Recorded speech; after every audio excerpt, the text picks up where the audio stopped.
Welcome to Zwide Media. If you're new to this channel, please subscribe. Don't forget to like, comment and share.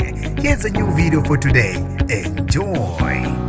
Kubanjwe umoya ngomunye oyilungu leqembu labafana bakaMgqumeni ongeniswe esibhedlela. Isimo ke kubika ukuthi impela ngathi isibi. Sanibonani nginibingelele ngiphinde nginamukele kuphina kuphi ilanibula khona le video. Mangoqala usijona lelikhasi wamolekile igama lami usibonga konke wakandwande. Mawasubscribe ngicela usubscribe uphinde ke ucindezele nebell. Bafethu ke ezingenayo zithi ke oyilungu leqembu labafana bakaMgqumeni uNdlemnyama ungeniswe ke esibhedlela. Isimo ke kubika ukuthi ke isibi. Le ndaba ke seyithole ngomunye oza kwabo wafaka ke khona lapha enkundleni zabo uzokuxhumana. Ubhale kanje uthe ngibingelele bathandi bomculo. Umfowethu ke uNdlemnyama usesibhedlela. Isimo sakhe ke sisesibi. Nathi ke sidumele kakhulu kodwa ke sicela nehlise imimoya uzolulama. Ngicela ukuthi ke siqine emthandazweni. Akukho ke okwehlula umdali.